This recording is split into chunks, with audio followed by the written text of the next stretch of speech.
Welcome students, let us see this question. This question says SQT is a right angle triangle. As you can see, SQT, this is S, this is Q and this is T. This is a right angle triangle and right angle at Q. This is shown in this diagram. The point R is on SQ. This is the point R which is lying on line SQ, such that SR is to RQ is equals to 1:3. QRP, this is the point P, is a right angle triangle with right angle at Q. Again, this is a right angle triangle, right angle at Q. PR is equals to ST is equals to 8 centimeters. So this is shown in the diagram. This is 8 centimeter and QT is equals to 4 centimeter. This is 4 centimeter. We have to find what is the length of PQ. So we have to find this length PQ. See. For solving this question, we can see that triangle SQT is a right angle triangle. So we can apply the Pythagoras theorem here, and in this triangle we have this hypotenuse, right? This is the hypotenuse, right? This is the base, so we can find its perpendicular. So we can write 8 square should be equals to 4 square plus SQ square according to Pythagoras theorem. So from here we can find SQ square is equals to 8 square minus 4 square, or we can write it 64 minus 16, which can give us, please simplify this, 64 minus 16, that is the 48. Yes, so we can find SQ. What will be the SQ? It should be square root of 48, which can be simplified as 16 into 3, which can be written as 4 square root 3. So we get the SQ is equals to 4 root 3, and it is also given that SR is to RQ. SR is to RQ is 1:3. So the ratio of SR is to RQ is 1:3. From here we can find the RQ. RQ can be calculated as, see, RQ proportion is 3, the sum of the ratio is 1 plus 3, and we have to distribute this 4 root 3, right? So this will be 3 upon 4 into 4 root 3. This 4 and 4 will get cancelled out, so we will get RQ as 3 root 3. So this is the RQ and this is the 3 root 3. Now in triangle RPQ, this is again a right angle triangle and we have to find PQ. In this RPQ, this 8 centimeter is hypotenuse, so again we can apply Pythagoras theorem. So 8 square should be equals to RQ square plus PQ square, but here we know the value of RQ, so 8 square is equals to RQ, that is the 3 root 3 square plus PQ square, which is required. So we can simplify this. So 8 square is 64 is equals to, this will be 27 and plus PQ square.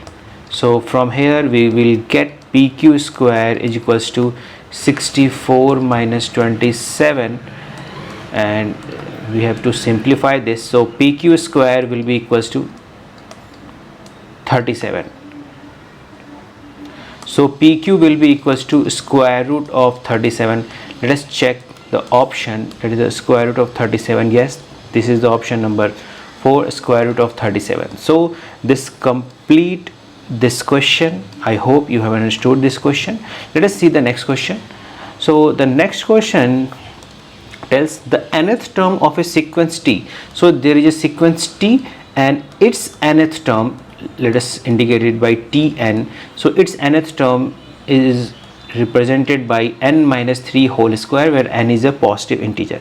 There is another sequence V. We have another sequence V whose nth term is indicated by, let us suppose we can indicate it by Tnv, and this is Tnt, right? And this is indicated by 3n plus p, where p is a constant and n is a positive integer. This is given in question. See, now the question says the 10th term in T. So we can write T10 in sequence T is equals to twice the fifth term in V, that is the T fifth in V. So according to question we have to find its fourth term. So let us simplify this given expression, this given condition. T10 can be calculated when we put n values as 10. So 10 minus 3 whole square should be equals to T5 will be equals to when we put n is equals to 5, so this will be 2 and 3 5s are 15 plus P. So this is 10 minus 3, that is the 7 square 49. So 49 upon 2 is equals to 15 plus P.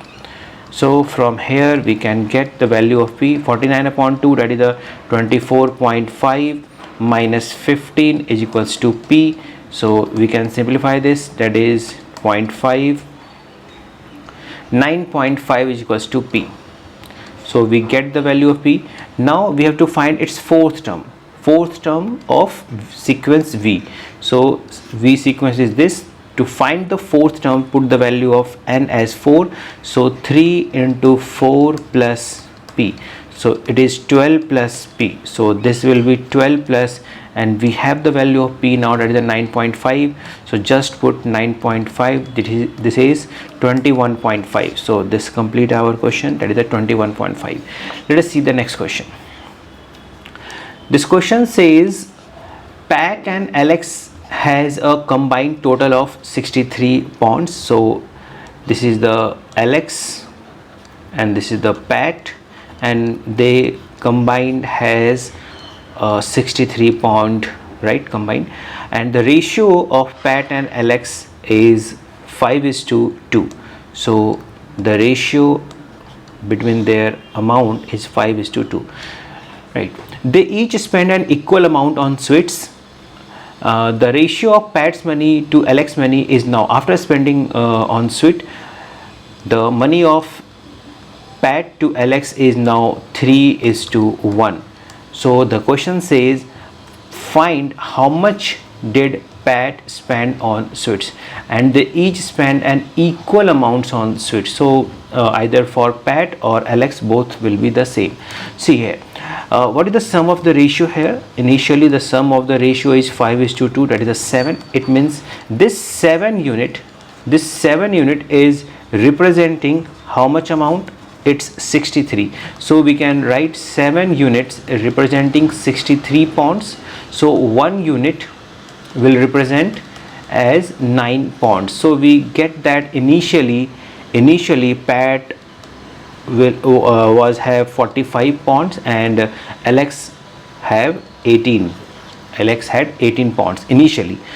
They spend equal amount on sweets. So let us suppose they have spend X pounds on sweets. So according to question, 45 minus X upon 18 minus X, and the ratio of this will be 3:1. So from here we can get the value of X. So when we do the cross multiplication, we will get 45 minus X is equals to 54 minus thrice of X. So after simplifying, minus 3x plus 3x is equals to 54 minus 45. So this will be equals to twice of x is equals to 9. So x is equals to 9 by 2, that is the 4.5. Let us check the option. Is there any option? Yes, this second last option, that is the 4.5. Now let us see the next question. This question says a circle has its center at 0 0. So we can draw a rough circle and its center is 0 0. What is the equation of tangent that touches the circle at the point 4, 3? So there is a point 4, 3 which will lie on this circle, and we have to find the equation of a tangent which is passing through this point. So we have to find the equation of this yellow line. See, to find the equation of any line we need any two information. Here one information is clear, that the line passes through point 4, 3. So one point is clear that the line will pass through 4, 3. Now what's the next information we can get? See, We know that the radius and the tangent are perpendicular to each other. We know that the radius and tangent are perpendicular to each other, so their slope, the product of their slope will be equals to minus of 1. If two lines are perpendicular, the product of their slopes will be minus of 1. So what will be the slope of radius line here? Slope of radius, so that's very simple, that is the y2 minus y1 upon x2 minus x1. What's the y2? Y2, see, this point is 4 comma 3, so y2 is 3 minus 0 upon x2 is 4 minus 0, so its slope is 3 upon 4. According to this relation, m1 into m2 is equals to minus 1, so we get m2 is equals to minus 4 by 3, right? Let us suppose this was my m1. So we get the slope of tangent line, that is the minus 4 upon 3. So if we get the two information of this straight line, this tangent line, we can write the equation. So we know that y is equals to mx plus c is the general equation of, or we can say a point slope form of a straight line. We have the value of m here, that is the slope, so we can write y is equals to minus 4 by 3x plus c. To get the value of c, we can satisfy this line by this point, it will satisfy this point. So y is equals to 3 minus 4 by 3 into x value, that is the 4 plus c. So 3 will be equals to minus 16 upon 3 plus c. We can shift this to left hand side, that is the 3 plus 16 upon 3 is equals to c. Let us simplify this, so we can take the LCM, that is the 3 3s are 9 plus 16 is equals to c. So this will be 25 upon 3 is equals to c. So my equation will be what? Y is equals to minus 4 by 3, so this will be minus 4 by 3x plus 25 by 3. To write it in a simpler form, we can multiply this complete equation by 3, so we will get 3y is equals to minus 4x plus 25, or in better way we can write 3y plus 4x is equals to 25. We can write in this manner also. Let us check the option, 3y plus 4x, 3y plus 4x is equals to 25. Yes, that is the option number first, right? So I hope you have understood these questions in a proper manner. If you have any doubt, please let me know in the comment section. I will try to explain them as soon as possible. Thank you. Thanks for watching.